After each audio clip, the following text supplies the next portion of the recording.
মেয়ে সন্তানের বিয়ের জন্য মেয়ে খুঁজবেন, আগে দেখবেন যে সে যৌনকর্মী ছিল কিনা, সেখানেই বার হয়ে যাবে। স্বীকৃতিটা কোথায় তাহলে? পিতৃ পরিচয় সন্তান, আবার বলা হচ্ছে যে পিতৃ পরিচয় সন্তানকে মাতৃ পরিচয়ের বৈধতা প্রদান করার জন্য। কিন্তু কোরআনে তো স্পষ্টভাবে সূরা 33 আহজাবের 3 নম্বর আয়াতে বলে দেওয়া আছে, তোমরা তোমাদের সন্তানদেরকে পিতৃ পরিচয়ে ডাকো। আমি কি করে একজন মানুষ হিসেবে, একজন মুসলিম হিসেবে আমি এই আয়াতের অবমাননা করবো, অমান্য করবো? এত বড় ধৃষ্টতা কতজন মুসলমানের মধ্যে আছে, আমি সেটাই আসলে সুপারিশের যারা করেছেন তাদের কাছে জানতে চাই। তারা এই গণনাটাও করে দেখুক যে আসলে অবৈধ সন্তানকে কতজন মানুষ স্বীকৃতি দিতে চান। আমি যদি অবৈধ সন্তানকে স্বীকৃতি দেই তাহলে কি যৌনকর্মটাও আমার স্বীকৃতি দেওয়া হয়ে গেল। যৌনকর্ম স্বীকৃতি দেওয়া হলে আমার সন্তানকে আমি যৌনপল্লীর দিকে ঠেলে দিলাম, এটাও স্বীকৃত হয়ে গেল। তাহলে আর থাকলো কি? রব্বানা আতিনা ফিদ দুনিয়া ওখানেই শেষ। ব্যাধিতার সর্বোচ্চ ছিল যে মৃত্যুদণ্ড, এটা রহিত করার কথা বলা হচ্ছে। সর্বোচ্চ শাস্তি মৃত্যুদণ্ড দেওয়া যাবে না, কিন্তু কোরআনে বলা আছে যে প্রস্তরাঘাতে যারা ব্যভিচার করবে, ব্যভিচারকারীকে প্রস্তরাঘাতে মৃত্যুদণ্ড প্রদান করতে, যতক্ষণ না মারা যাবে ততক্ষণ তাকে প্রস্তরাঘাত করে মৃত্যুদণ্ড কার্যকর করতে বলা হচ্ছে। তাহলে আমরা কি কোরআন অবমাননা করার মতন কতজন ধৃষ্টতা রাখি? এই চরিত্রও কি আমাদের দরকার না? অনেকেই জিজ্ঞেস করছেন, তথাকথিত মুসলমানরা বলছেন যে ইসলামের এই কথা বলে বলে নারীদেরকে নির্যাতন করা হচ্ছে। ইসলামের কথা বলে যারা নির্যাতন করে তারা আসলে প্রকৃতভাবে ইসলামিক না, মুসলিম না, তারা ইসলামটা পালন করে না, শুধুমাত্র একটা ছলনা দিয়ে।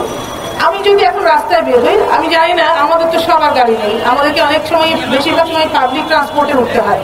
আমি যখন ছোট ছিলাম সেই সময় দেখা যেত পাবলিক ট্রান্সপোর্টে দুটো দরজা ছিল, একটাতে পুরুষরা উঠতো, একটাতে মহিলারা উঠতো, আমরা স্বাচ্ছন্দ্যে যেতে পারতাম। এখন দুটো দরজা বন্ধ হয়ে একটা দরজা হয়েছে, এক দরজা দিয়ে সবাই ঠেসাঠেসি করে উঠবে। উঠার পরে মহিলাদের জন্য সংরক্ষিত আসন আছে, সেখানেও মহিলারা তার সেইটুকু প্রাপ্যই পাচ্ছে না। সেখানে সমানাধিকার বলে আমি কি করে অর্ধেক সিট দাবি করতে চাই? সেখানে দেখা যায় প্রতিদিন বাসে ওঠার পরে আমাদের ঝগড়াঝাটি লেগেই যায়, চিৎকার চেঁচামেচি, যে সমানাধিকার চিৎকার চেঁচামেচি করতে করতে প্রাপ্য অধিকার থেকে আমরা বঞ্চিত হয়ে যাচ্ছি। এতে কি হচ্ছে? আমি হয়তো বা আমার হয়তো বা দিন শেষ হয়ে যাচ্ছে, কিন্তু আমার যে উত্তরসূরিরা আছে তাদেরকে আমি কোথায় ফেলে যাচ্ছি? আমরা কি একটু চিন্তা করি না যে নগর পুরীলে দেবালয় এড়ায় না?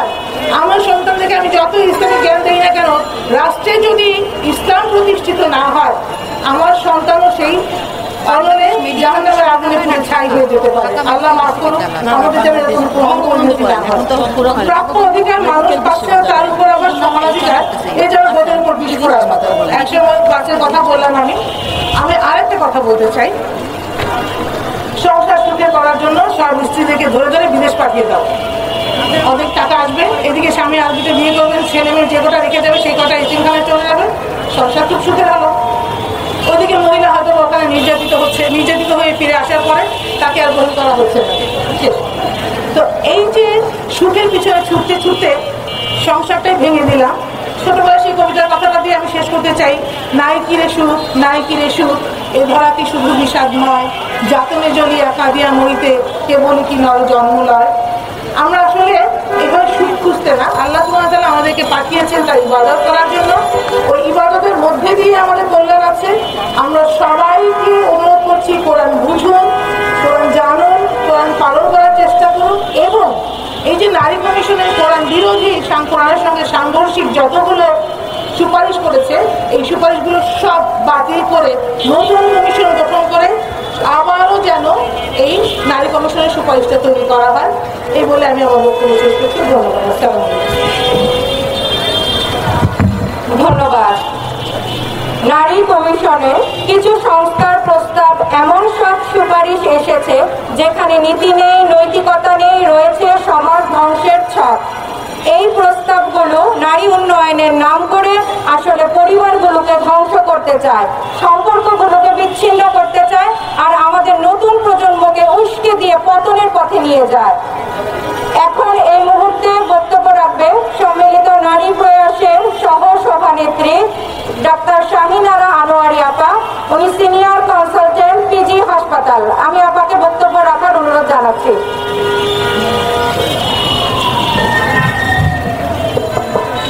বিসমিল্লাহির রহমানির রহিম। এতক্ষণ আপনারা নারী সংস্কার কমিশনের রিপোর্ট আপনারা নারী সংস্কার কমিশনের রিপোর্টের পর্যালোচনা শুনলেন। আমি একজন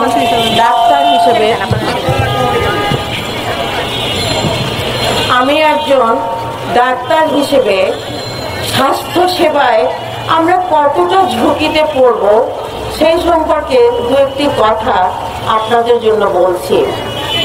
যখন যৌন পল্লী তৈরি হবে, পতিতাদেরকে ঘরে ঘরে স্বীকৃতি দেওয়ার বদলে যারা অন্য পেশার পাশাপাশি একটি পেশা হিসেবে বেছে নেবে, তখন আমরা কি দেখব? আমরা যৌন ব্যাধি, যেটিকে আমরা মনপ্রাণ দিয়ে ভয় পাই এবং পৃথিবীতে যেটি আজকে মৃত্যুর ভয়ঙ্কর দৈত্য হিসেবে পরিগণিত হচ্ছে, সেটি হচ্ছে এইডস। আপনারা এই বাস্তবতা যদি দেখতে পান, এই যৌন পতিতাদের যদি স্বীকৃতি দেওয়া হয়, সেদিন খুব বেশি দূরে নয় যেদিন আমরাও দেখব ঘরে ঘরে এইডস, সিফিলিস, গনোরিয়া সহ আরো অনেক যৌন ব্যাধি, আরো অনেক মরণ ব্যাধি আপনাদেরকে গিলে গিলে খাবে। আপনি আমি কি আমাদেরকে বাঁচাতে পারবো? আপনি কি পারবেন আপনার সন্তানকে এইডস এবং এই মরণ ব্যাধি থেকে বাঁচাতে? পারবেন না। আমি প্রশ্ন রাখছি সেই সমস্ত যারা নারীদের উপরে যারা এই কমিশন তৈরি করেছেন, উচিত ছিল যারা যৌন বৃত্তি নিজ ইচ্ছায় বেছে নেননি অথবা বেছে নিয়েছেন বুঝে না বুঝে, তাদেরকে পুনর্বাসন করা, তাদেরকে স্বাস্থ্য সেবা দেয়া, তাদেরকে ভরণ পোষণের ব্যবস্থা করে একটি সুন্দর জীবন উপহার দেয়া। আর তার বদলে আমরা কি করছি? পিছু হেঁটে যাচ্ছি। পশ্চিমা সভ্যতা যাকে আজ নিকৃষ্ট বলে ডাস্টবিনে ছুঁড়ে ফেলে দিয়েছে, আমরা সেই যৌন বৃত্তিকে রাষ্ট্রীয়ভাবে স্বীকৃতি দিতে যাচ্ছি। সুবহানাল্লাহ। যে দেশের শতকরা ৯৫ জন হচ্ছেন মুসলিম নর এবং নারী, আমাদের সন্তানরা ছোটবেলা থেকেই আল্লাহর প্রদত্ত শিক্ষায় বেড়ে ওঠে। তারা যখন যৌন পল্লীতে যাবে, আমি আপনি কিভাবে তাদেরকে ঠেকাবো? তখন স্বাস্থ্য সেবা ভেঙে পড়বে, পুরো সমাজটা ভেঙে পড়বে, পরিবার ভেঙে পড়বে, হাসপাতালগুলোতে উপচে পড়বে এইডস রোগীদের ভিড়। তখন বলেন কিভাবে আপনারা এই পরিবেশের সামাল দেবেন? আমরা দেখেছি আফ্রিকার কিছু কিছু দেশে পুরো গ্রাম, পুরো থানা, পুরো জেলা উজাড় হয়ে গেছে, একজন রোগীও বেঁচে নাই। যারা এইডসে আক্রান্ত, যারা সিফিলিসে আক্রান্ত, তাদের মস্তিষ্ক কাজ করে না। যারা যৌন ব্যাধিতে আক্রান্ত, তারা কথা বলতে পারে না। তারা সমাজের জন্য একটি ভীষণ দায়ভার। আমরা কি সেই জিনিসকে ডেকে আনতে চাচ্ছি? আমাদের কি বিবেক কাজ করছে না? বিবেককে প্রশ্ন করুন একজন মানুষ হিসেবে, আমরা কি চাই? আল্লাহ রব্বুল আলামিন আমাদেরকে এই পৃথিবীতে পাঠিয়েছেন, খালি হাতে পাঠাননি। আমি আবার বলছি, আল্লাহ রব্বুল আলামিন আমাদেরকে এই পৃথিবীতে পাঠিয়েছেন, খালি হাতে পাঠাননি।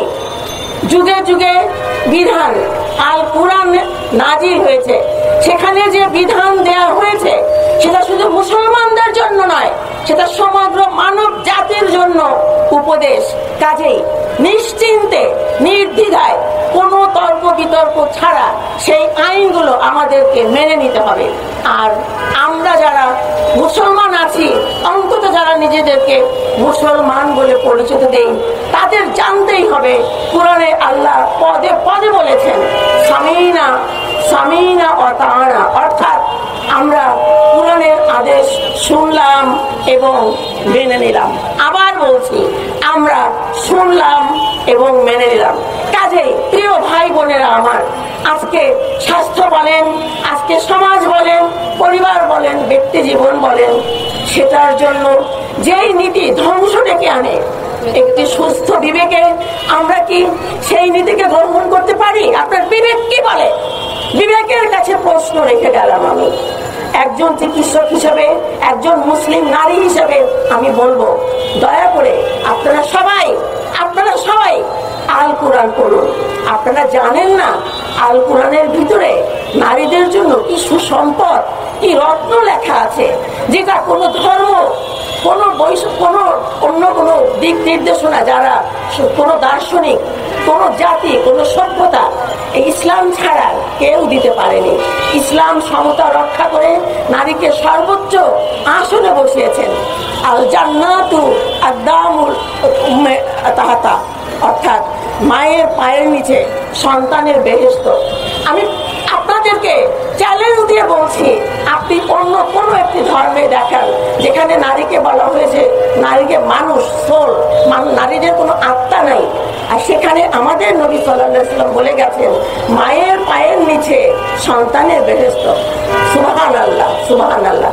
কাজেই প্রিয় ভাই বোনেরা আমার, আপনারা যে যেখান থেকে আছেন, যে যে পয়েন্টে আছেন, সেই কাঠ থেকে তেতুলিয়া সবাই আওয়াজ তুলুন, আমরা এই সংস্কার মানি না, আমরা এই সংস্কার চাই না। যে সংস্কার আমাদের পরিবারকে ধ্বংস করে দেবে, আমাকে ধ্বংস করে দেবে, আমার দেশকে ধ্বংস করবে, আমরা মানি না, মানি না, মানি না। বিসমিল্লাহির রহমানির রহিম। ধন্যবাদ আপনাকে। সুতরাং এই ষড়যন্ত্র আমাদের রুখতে হবে এবং এই ষড়যন্ত্র রোখার সময় এখনই। সম্মিলিত নারী প্রয়াসের সেক্রেটারি ডক্টর ফেরদৌস আরা খানম এ পর্যায়ে বক্তব্য রাখবে। আমি আপনাকে বিনীত অনুরোধ জানাচ্ছি।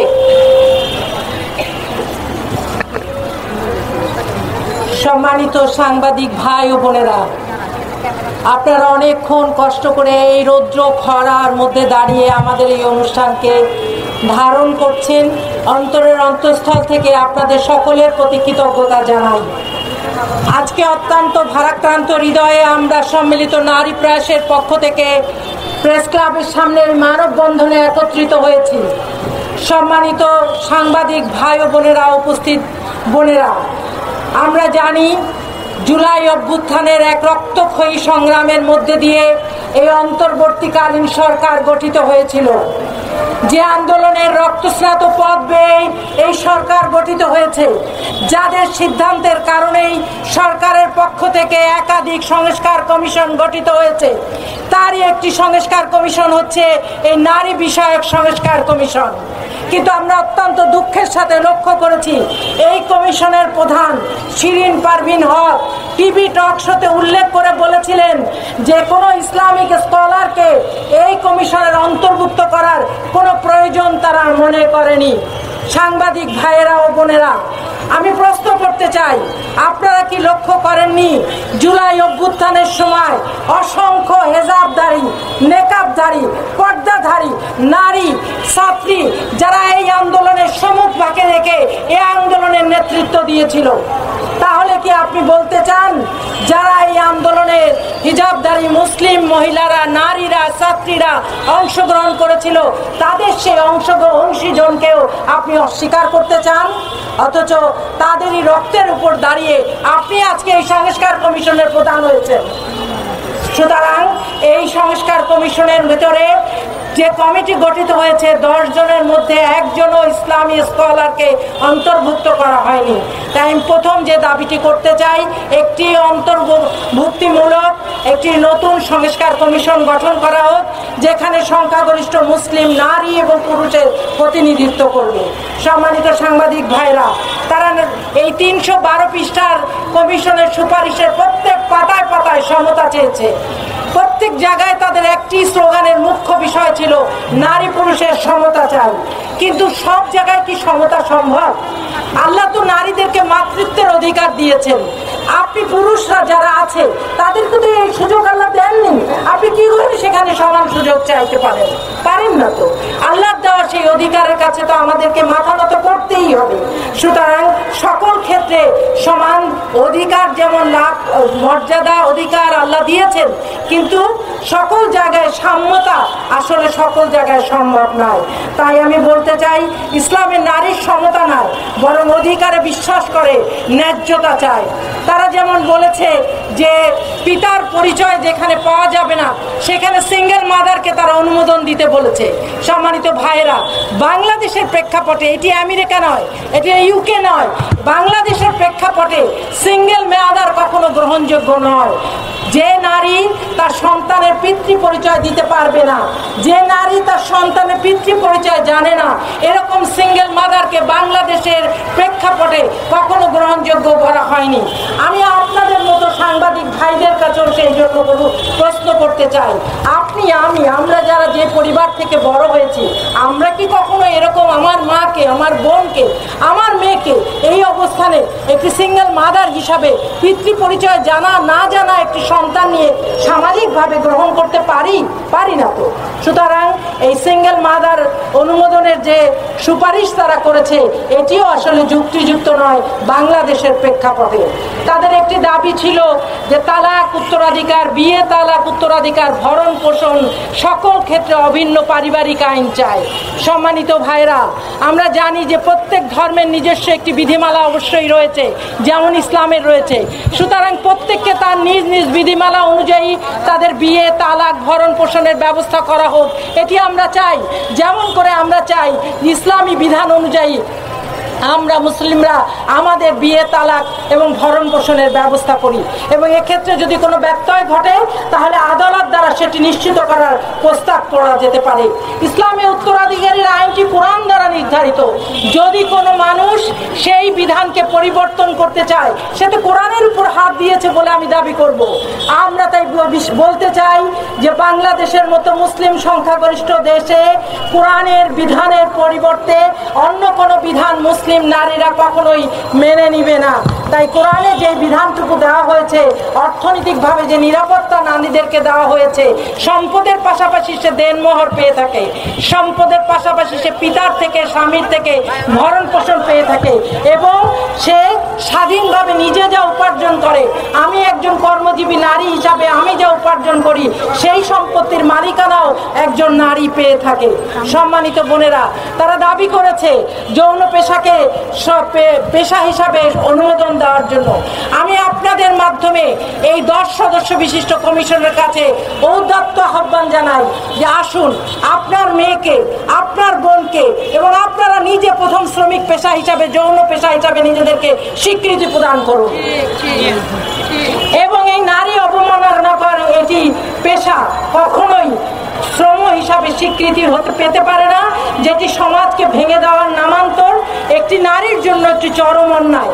এবং আমরা জানি কেউ নিজের ইচ্ছা এই পেশায় যায়নি। আমরা অনেক যৌন কর্মীদের সাথে কথা বলে দেখেছি, তারা নানাভাবে প্রতারিত হয়ে দালালের খপ্পরে পড়ে এই পেশার মধ্যে অন্তর্ভুক্ত হয়েছে, যেখান থেকে বের হওয়ার জন্য তারা প্রতিনিয়ত চেষ্টা করছে। আপনি যদি একজনকে শ্রমিক হিসাবে নিয়োগ দিতে চান তাহলে অবশ্যই একজনের নিয়োগকর্তা থাকবে। একজন শ্রমিক হবেন, তার শ্রম মজুরি নির্ধারিত হবে, কর্মঘণ্টা নির্ধারিত হবে, সেখানে কেউ টাকা ইনভেস্ট করবে, ব্যাংক থেকে লোন দেওয়া হবে। তাহলে কি এই যৌন পেশাটি একটি ব্যবসা প্রতিষ্ঠানে পরিণত করতে চায় তারা?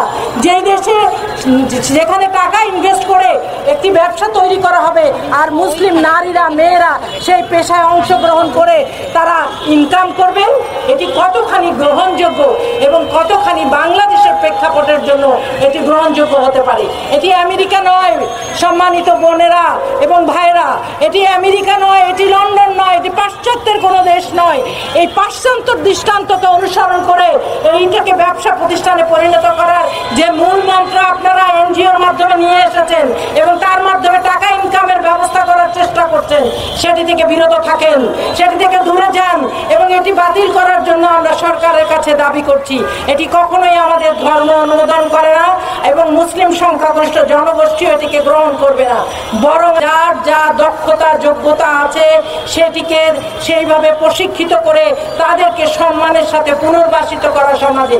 আপনারা জানেন ইরান বিপ্লব হওয়ার পরে ইরানের সমস্ত পতিতাদেরকে প্রশিক্ষিত করে তাদেরকে সমাজে পুনর্বাসিত করা হয়েছিল।